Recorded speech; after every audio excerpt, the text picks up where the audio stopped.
നമ്മൾ നോക്കാൻ പോകുന്നത് ജൻവൈ ജെൻസി ആയിട്ടുള്ള ജീവനക്കാരെ മാനേജ് ചെയ്യുന്ന, പ്രത്യേകിച്ച് എംപ്ലോയീസിനെ മാനേജ് ചെയ്യുന്നതിൽ small and medium manufacturing companies എന്തുകൊണ്ട് സ്ട്രഗിൾ ചെയ്യുന്നു എന്നതിനെ കുറിച്ചിട്ടാണ്. ഞങ്ങളുടെ വീക്ക്ലി മീറ്റിംഗിൽ, ഞങ്ങളുടെ കമ്മ്യൂണിറ്റിയുടെ വീക്ക്ലി മീറ്റിംഗിൽ ഞങ്ങൾ വളരെ വിശദമായിട്ട് തന്നെ ചർച്ച ചെയ്തൊരു കാര്യം കൂടിയാണ്. അപ്പോൾ ഞാൻ അതിൻ്റെ ഒരു സ്ലൈഡ് പ്രിപ്പയർ ചെയ്തിട്ടുണ്ട്. അത് വെച്ചുകൊണ്ട് തന്നെ എക്സ്പ്ലെയിൻ ചെയ്തു തരാം. അപ്പൊ നിങ്ങൾക്ക് കൂടുതൽ ഐഡിയ കിട്ടാൻ വേണ്ടിയിട്ടാണ്. നമുക്ക് സ്ലൈഡിലേക്ക് പോകാം. ഓക്കെ, വളരെ കാതലായിട്ടുള്ള കാര്യം പറഞ്ഞുകൊണ്ടാണ് തോന്നുന്നത്. അതായത് sales is vanity, profit is vanity, cash is reality എന്നുള്ളത് പറഞ്ഞുകൊണ്ട് തന്നെയാണ് നമ്മൾ എപ്പോഴും എല്ലാ കാര്യങ്ങളും പറയാനുള്ളത്. കാരണം പെട്ടിയിൽ പൈസ വീണാൽ മാത്രമേ ലാഭം വരികയുള്ളൂ, ശരിയല്ലേ? ഓക്കെ, ഇപ്പൊ നമ്മളുടെ ടോപ്പിക്കിലേക്ക് പോകുമ്പോൾ പ്രധാനപ്പെട്ട എന്താണെന്ന് വെച്ചാൽ റൂട്ട് കോസ്. ഏറ്റവും ആദ്യത്തെ റൂട്ട് കോസ് എന്ന് പറയുന്നത് പണ്ട് കാലത്തെല്ലാം, അല്ലെങ്കിൽ നേരത്തെ ഞാനെല്ലാം ജോലിക്ക് ശ്രമിക്കുന്ന നേരത്ത് ഒരു ജോലി ലഭിക്കുക എന്ന് പറഞ്ഞാൽ തന്നെ വളരെ വലിയ കാര്യമായിരുന്നു. അപ്പോൾ നമുക്ക് എങ്ങനെയെങ്കിലും നമുക്ക് മാസാമാസം ശമ്പളം കിട്ടിയാൽ മതി എന്നുള്ള രീതിയിലായിരിക്കും പണ്ടല്ല. പക്ഷെ ഇപ്പോഴങ്ങനെയല്ല. ചെറുപ്പക്കാർ ജോലിക്ക് വരുമ്പോൾ അവർക്ക് കൃത്യമായിട്ടുള്ള ഒരു കരിയർ പാത്ത് ഉണ്ടായിരിക്കണം, കൃത്യമായിട്ടുള്ള ക്ലാരിറ്റി അവിടെ ഉണ്ടായിരിക്കണം എന്നുള്ളത് വളരെ നിർബന്ധമുള്ള കാര്യം. അതില്ലെങ്കിൽ എഫിഷ്യന്റ് ആയിട്ടുള്ള ജീവനക്കാരെ നിങ്ങൾക്ക് പ്രതീക്ഷിക്കാൻ കഴിയുകയില്ല. പിന്നെ തട്ടിമുട്ടും കഴിഞ്ഞു എനിക്ക് എങ്ങനെയെങ്കിലും ഒരു ഉടായ്പിൽ പോയാൽ മതി എന്നുള്ളവർക്ക് അവിടെ ജോലിക്ക് വരുമായിരിക്കാം. പക്ഷെ നല്ല എഫിഷ്യന്റ് ആയിട്ടുള്ള ആൾക്കാർ കിട്ടാൻ ബുദ്ധിമുട്ടായിരിക്കും. പിന്നെ രണ്ടാമത്തെ എന്ന് പറഞ്ഞത്, ഒരു ഹയറിംഗ് പ്രോസസ്സിലായിക്കോട്ടെ, ഇൻഡക്ഷൻ പ്രോസസ്സിലായിക്കോട്ടെ, അല്ല ഇവാലുവേഷനിലായിക്കോട്ടെ, ഒരു സ്ട്രക്ചേർഡ് അല്ലാതിരിക്കുക എന്നുള്ളത് വളരെ ഒരു പ്രശ്നം. അൺസ്ട്രക്ചേർഡ് ആയിട്ടുള്ള സ്ഥാപനങ്ങളിൽ ഹയറിംഗ് ജസ്റ്റ് എന്താ അതിന്റെ പേര്, എത്ര ശമ്പളം പ്രതീക്ഷിക്കുന്നത്, ആ ശമ്പളം നിങ്ങൾ വിചാരിച്ചതിനേക്കാളും കുറവാണെങ്കിലോ ഒക്കെ എന്നാ നാളെ തൊട്ട് ജോയിൻ ചെയ്തോ, അങ്ങനെ ഞാൻ പറഞ്ഞ ഒരു രീതിയാണെങ്കിൽ അവർ അവർക്ക് തന്നെ തോന്നി എന്ത് കമ്പനിയാണെന്നുള്ളത് തോന്നും. അതൊന്ന് രണ്ടാമത്തെ പ്രശ്നം. മൂന്നാമത്തെ ഏറ്റവും പ്രധാനപ്പെട്ട ഒരു പ്രശ്നം എന്ന് പറയുന്നത്, ഒരു സാലറിയിൽ മാത്രം ഫോക്കസ് ചെയ്തുകൊണ്ടുള്ള പ്രവർത്തനത്തിലേക്ക്. അതായത് എന്താ പറയാ, നീ ഇത് ചെയ്താൽ നിനക്ക് ഇത്ര ശമ്പളം തരാം, അല്ലെങ്കിൽ എന്താ പറയാ, നീ ഒരാൾ ജോലി രാജിവെച്ച് പോകുന്ന സമയത്ത് നിനക്ക് എന്തൊക്കെ ചെയ്തു തരാമെന്ന് വിചാരിച്ചു അറിയാമോ, നീ ഇപ്പൊ നോക്കി പോകുന്നല്ലോ എന്നുള്ളത്. അപ്പൊ അങ്ങനെയുള്ള ട്രാൻസാക്ഷണൽ കൾച്ചർ അത് ഒരിക്കലും ഇവർ ആഗ്രഹിക്കുന്നില്ല. ട്രാൻസാക്ഷണൽ കൾച്ചറിനേക്കാളും ഒരു പർപ്പസ് ഡ്രിവൺ ആണ് അവർ ആഗ്രഹിക്കുന്നത്. നല്ല ഡീറ്റെയിൽ ആയിട്ട് അതിനുള്ള കാര്യവും പറയുന്നുണ്ട്, സൊല്യൂഷനും പറയുന്നുണ്ട്. നാലാമത്തെ കാര്യം പുവർ ബ്രാൻഡിങ് ആണ്. ഒട്ടുമിക്ക ചെറുപ്പക്കാരും ഇൻസ്റ്റാഗ്രാമിലും എന്താ പറയുക ടിക്ടോക്കിലും അല്ല എല്ലാത്തിലും, ഫേസ്ബുക്കിൽ ഉണ്ടാവില്ല, പക്ഷെ എല്ലാവരും ഇൻസ്റ്റാഗ്രാമിലും ടിക്ടോക്കിലും യൂട്യൂബിലെല്ലാം ഇതാക്കുന്നവരാണ്.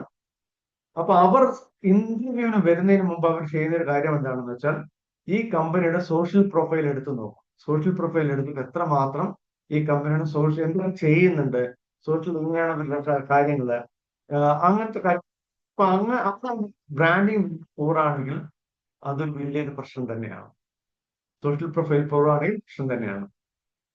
അഞ്ചാമത്തത്, ഒരു ജോലി കൊടുത്തു കഴിഞ്ഞാൽ എന്തായി എന്തായി ചെയ്തു കഴിഞ്ഞോ, ഇപ്പൊ കിട്ടും, അങ്ങനെയെല്ലാം ചോദിക്കുന്ന ഒരു ബോസാണ്, ഒരു മാനേജറാണ് നിങ്ങളുടെ സ്ഥാപനത്തിൽ ഉള്ളതെങ്കിൽ, അല്ലെങ്കിൽ നിങ്ങളുടെ മകനുള്ള ഒരാളാണ് എന്നുണ്ടെങ്കിൽ തീർച്ചയായിട്ടും അവിടെ ആളുകൾ ജോലി രാജിവെച്ച് പോകാനുള്ള സാധ്യത വളരെ വളരെ കൂടുതലാണ്.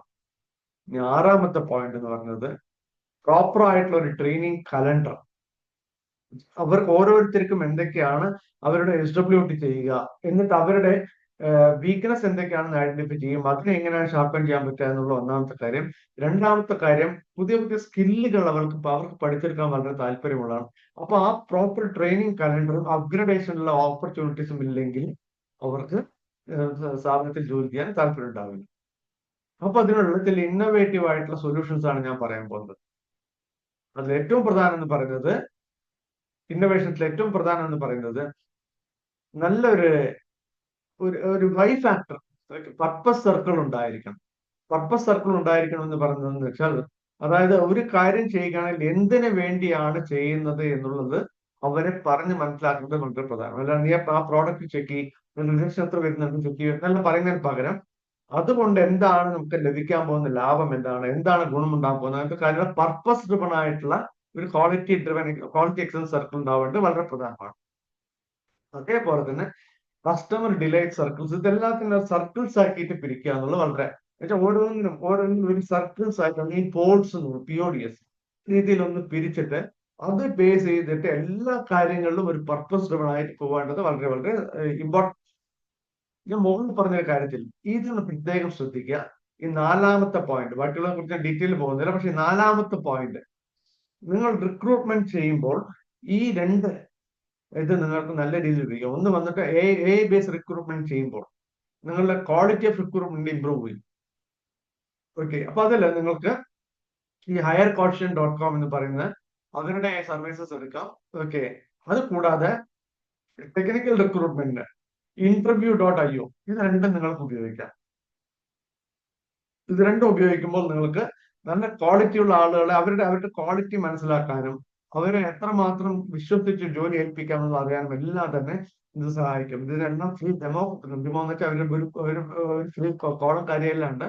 നിങ്ങൾക്കത് ഓൺലൈനിലൂടെ തന്നെ ഇവരുടെ സൈറ്റിൽ പോയാൽ തന്നെ അതിൽ നിന്ന് ബുക്ക് ചെയ്തുകൊണ്ട് നിങ്ങൾക്ക് ഡെമോ ഫിക്സ് ചെയ്യാൻ കഴിയും.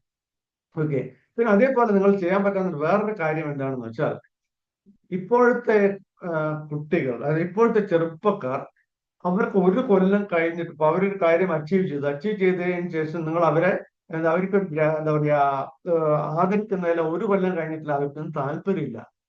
അപ്പപ്പോ അവർക്ക് കിട്ടണം, ചൂടപ്പം പോലെ കിട്ടണം. ഓക്കെ, അപ്പൊ ഇൻസ്റ്റന്റ് ഗ്രാറ്റിഫിക്കേഷൻ വളരെ വളരെ പ്രധാനമാണ്. അതുകൊണ്ട് തന്നെ നിങ്ങൾ അങ്ങനത്തെ ഈ പരിപാടികളെല്ലാം ഉണ്ടെങ്കിൽ, അതായത് ആദരിക്കുന്ന പരിപാടികൾ അല്ലെങ്കിൽ അവർ റിവാർഡ് ചെയ്യുന്ന പരിപാടികളെല്ലാം ഉണ്ടെങ്കിൽ അത് അപ്പൊ റിവാർഡ് ചെയ്യുന്ന രീതിയിലേക്ക് ഇത് മാറിയാൽ വളരെ നന്നായിരുന്നു. ഓക്കെ, അപ്പൊ അതിൽ എന്താ വെച്ചാൽ ഇൻസ്റ്റന്റ് ഗ്രാറ്റിഫിക്കേഷനും നല്ല ഒരു ഓണർഷിപ്പ് ഇവരെ വെച്ചുകൊണ്ട് തന്നെ എന്തെല്ലാമാണ് നമുക്ക് ചെയ്യാൻ കഴിയുക, എന്തൊക്കെ ഇമ്പ്രൂവ്മെന്റ് കൊണ്ടുവരാൻ കഴിയുക, അവരുടെയും കൂടെ സജഷൻ എടുത്തുകൊണ്ട് മുന്നോട്ട് പോകുന്നത് നല്ല രീതിയിൽ സഹായിക്കും. ഓക്കെ, പിന്നെ കമ്മ്യൂണിറ്റി സർവീസ് കൾച്ചർ, അവർക്ക് ഈ എല്ലാവരും ചെയ്യുന്ന രീതിയിലുള്ള നോർമൽ ആയിട്ടുള്ള കാര്യങ്ങളെല്ലാം ചെയ്യുമ്പോൾ അവർക്ക് വലിയ താല്പര്യമൊന്നും വരില്ല, അവർക്ക് ഒരു എക്സൈറ്റ്മെന്റ് നഷ്ടപ്പെടും. അതിന് പകരം കമ്മ്യൂണിറ്റി സർവീസ് കൾച്ചർ എന്ന് പറയുന്നത് വരുന്നില്ല, അവരെയും വെച്ചുകൊണ്ട് മാസത്തിൽ ഒരു ദിവസമെങ്കിലും ഏതെങ്കിലും ഒരു പാവപ്പെട്ട കുട്ടികളെ പഠിപ്പിക്കാൻ വേണ്ടി പോവാ, അല്ലെങ്കിൽ ഏതെങ്കിലും ഒരു വൃദ്ധസദനത്തിൽ പോവാ, അല്ലെങ്കിൽ ക്യാൻസർ സെന്ററിൽ പോവാ, അങ്ങനത്തെ എന്തെങ്കിലും കമ്മ്യൂണിറ്റി സർവീസ് ആക്ടിവിറ്റീസും കൂടെ ചെയ്യുകയും അതെല്ലാം തന്നെ നിങ്ങളുടെ ബ്രാൻഡിങ്ങിന്റെ ഭാഗമാക്കുകയും, അതായത് ചെയ്യുന്ന കാര്യങ്ങളെല്ലാം തന്നെ സോഷ്യൽ മീഡിയ കൾച്ചറിന്റെ സോഷ്യൽ മീഡിയക്കകത്തേക്ക് കൊണ്ടുവരികയും അത് നല്ല രീതിയിൽ പ്രചരിപ്പിക്കുകയും എല്ലാം ചെയ്യുമ്പോൾ അവർക്ക് പുതിയതായിട്ട് വരുന്നവർക്കായിക്കോട്ടെ ഉള്ളവർക്കെല്ലാം തോന്നും ഇതൊരു വളരെ നല്ലൊരു കമ്പനിയാണ് എന്നുള്ളത്, നല്ലൊരു കൾച്ചറുള്ള കമ്പനിയാണെന്നുള്ളത് തോന്നും. അത് അവർക്ക് നമ്മുടെ സ്ഥാപനത്തിൽ വർക്ക് ചെയ്യാനുള്ള താല്പര്യം കൂടുകയും ചെയ്യും. ഓക്കെ, പിന്നെ ഇതിൽ ഞാൻ പറഞ്ഞു വരുന്ന വേറെ കാര്യം എന്ന് പറഞ്ഞാൽ എന്താണെന്ന് വെച്ചാൽ ഈ വർക്ക് സ്പേസ് തന്നെ ഒരു ഗെയിമിഫൈഡ് വർക്ക് സ്പേസ് ആക്കി മാറ്റാം. നമ്മൾ പണ്ടിലെ പാമ്പും ഏണിയും കളിക്കുക അല്ലെ, സ്നേക്ക് ആൻഡ് ലാഡർ.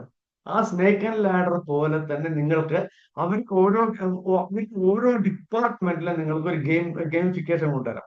ആ ഗെയിമിഫിക്കേഷൻ ഉദാഹരണത്തിന് ഇപ്പോ റിജക്ഷൻ എടുക്കുകയാണെന്ന് വെച്ചോളൂ.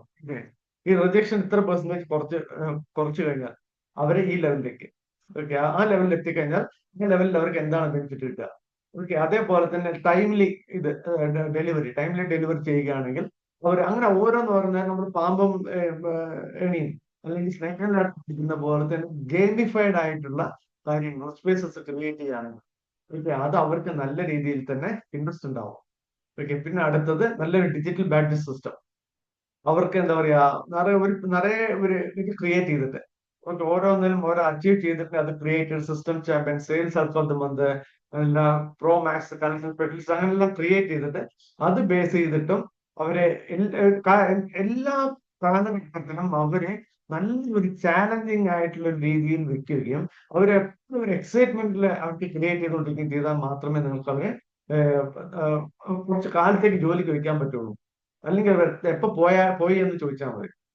അത് ഒഴിവാക്കാൻ വേണ്ടിയിട്ടാണ് ഇത് പറയുന്നത്. അപ്പൊ അതിനുവേണ്ടി നിങ്ങളിപ്പോ ഡിജിറ്റൽ ആയിട്ട് തന്നെ ബാഡ്ജ് സിസ്റ്റം കൊണ്ടുവരാണെങ്കിൽ അതിന് openbadges.org, info.cradley.com എല്ലാം ഉണ്ട്. ഇതെല്ലാം ഉപയോഗിച്ച് കഴിഞ്ഞാൽ നിങ്ങൾക്ക് അതിൽ തന്നെ ബാഡ്ജസ് എല്ലാം ക്രിയേറ്റ് ചെയ്യുകയും അതിന് സോഷ്യൽ മീഡിയയിലൂടെ ഷെയർ ചെയ്യാനും കൂടെ പറ്റും. ഓക്കെ, അപ്പൊ ഈ രീതിയിലേക്ക് ഒരു വ്യത്യസ്തമായിട്ടുള്ള രീതിയിൽ ട്രൈ ചെയ്ത് കഴിഞ്ഞാൽ ഓക്കെ, ഞാൻ പറഞ്ഞ ഇതേപോലെ കൂടെ സ്ലൈഡ് ഞാൻ കാണിക്കാം. ഓക്കെ, ട്രൈ ചെയ്ത് കഴിഞ്ഞാൽ നല്ല രീതിയിൽ നിങ്ങൾക്ക് റിസൾട്ട് കിട്ടും. പിന്നെ അടുത്തത് ഇപ്പൊ പലരും ചെയ്യുന്ന കാര്യം തന്നെയാണ്, അതായത് ജീവനക്കാരെ കൊണ്ട് തന്നെ നല്ല എംപ്ലോയിയെ ഒരു നല്ല ആരെങ്കിലും ജോലിക്കുണ്ടെങ്കിൽ അവരോട് തന്നെ റെഫർ ചെയ്യാൻ പറയാം. അവരോട് തന്നെ റെഫർ ചെയ്തിട്ട് അവർ മുഖാന്തരം ഈ ആള് ജോലിക്ക് എടുക്കുകയാണെങ്കിൽ അയാളുടെ ആ ശമ്പളം എത്രയാണോ അത് അതിന്റെ ഒരു 50% 3 മാസം കഴിഞ്ഞാൽ ഈ ജീവനക്കാരന് കൊടുക്കുക. ഒരു 6 മാസം കഴിഞ്ഞ് കഴിഞ്ഞാൽ അത് അത്രയും കാലം ആൾ ജോലിക്ക് നിന്നാൽ മാത്രമേ 6 മാസം കഴിഞ്ഞ് കഴിഞ്ഞാൽ ബാലൻസ് 50% കൂടെ കൊടുക്കുക. ഇയാളെ തന്നെ ആ വരുന്ന എംപ്ലോയിയുടെ കൾച്ചറൽ മെന്ററായിട്ട് ഒരു 10 ദിവസത്തേക്കുള്ള ട്രെയിനിങ്ങിന് കൂടെ കൊടുക്കും. അപ്പൊ ഈ കൾച്ചർ എന്താണ് എന്നുള്ള കാര്യങ്ങളെല്ലാം തന്നെ അയാൾക്ക് മനസ്സിലാക്കി കൊടുക്കാനും കൂടെ കഴിയും. ഓക്കെ, ഇത് വളരെ എഫക്റ്റീവ് ആയിട്ടുള്ള ഒരു കാര്യം കൂടെ. പക്ഷെ അത് ശ്രദ്ധിക്കേണ്ട കാര്യം, നിങ്ങൾ മര്യാദയ്ക്ക് ശമ്പളം കൊടുക്കുന്ന ആളുകളായിരിക്കണേ. അല്ലെങ്കിൽ ഇവൻ തന്നെ വിചാരിക്കും, എനിക്ക് മര്യാദയ്ക്ക് ശമ്പളം കിട്ടുന്നില്ല, ഞാൻ എങ്ങനെയാ വേറൊരാൾ റെഫർ ചെയ്യാറുള്ളത്. അപ്പൊ കൃത്യമായ സമയത്തിന് ശമ്പളം കൊടുക്കുന്ന ഒരു കമ്പനി ആണ് എന്നുണ്ടെങ്കിൽ തീർച്ചയായിട്ടും നിങ്ങൾക്ക് ഈ റെഫറൻഡ് എന്നുള്ള പരിപാടി നിങ്ങളുടെ സ്ഥാപനത്തിൽ ഇംപ്ലിമെന്റ് ചെയ്യാം. ഓക്കെ, ഇപ്പൊ ഒരു കമ്പനി ഈ റീസെന്റ് ഞാൻ ശ്രദ്ധിച്ചായിരുന്നു. ഓക്കെ, അവർ വന്നിട്ട് ശമ്പളം ഒന്നും ശരിക്കും കൊടുക്കുകയില്ല. ഓക്കെ, കുറച്ച് ആഴ്ചക്കില്ല, കുറച്ചായിട്ടെല്ലാം കൊടുക്കും. പക്ഷെ അവരുടെ ദൂർത്തടിക്കും മുതലാളിത്തത്തിനൊന്നും ഒരു കുഴപ്പമില്ല. അങ്ങനെ ആയിക്കഴിഞ്ഞാൽ ഭയങ്കര ബുദ്ധിമുട്ടായിരിക്കും. ഓക്കെ, അപ്പൊ ഈ ഇത്തരം കാര്യങ്ങളെല്ലാം ശ്രദ്ധിച്ചുകൊണ്ട് ഈ പറഞ്ഞത് വേണമെങ്കിൽ ഒരിക്കൽ കൂടി വീഡിയോ മുഴുവനായിട്ടും കാണുക. എന്നിട്ട് നിങ്ങൾക്ക് പ്രത്യേകിച്ച് ഗെയിമിഫൈഡ് ആയിട്ടുള്ള ചാലഞ്ചസ് എങ്ങനെയൊക്കെയാണ് കൊടുക്കാൻ പറ്റുക എന്നെല്ലാം കൂടെ ഒന്ന് നോക്കൂ. ഇതെല്ലാം ചെയ്യുമ്പോൾ നമുക്ക് നല്ല എഫക്റ്റീവ് ആയിട്ടുള്ള എഫിഷ്യന്റ് ആയിട്ടുള്ള ആളുകളെ നമുക്ക് കൊണ്ടുവരാനും കൂടി സാധിക്കും. ഓക്കെ, അപ്പം ട്രൈ ചെയ്ത് നോക്കുക. മീൻടൈം നിങ്ങൾക്ക് ഏതെങ്കിലും സംശയങ്ങൾ ഉണ്ടെങ്കിൽ താഴെ തന്നെ കമന്റ് ചെയ്യുക. ഞാൻ എന്റെ രീതിയിൽ തന്നെ അതിന്റെ ക്ലാരിഫിക്കേഷൻ തരികയും ചെയ്യാം. Okay, all the best.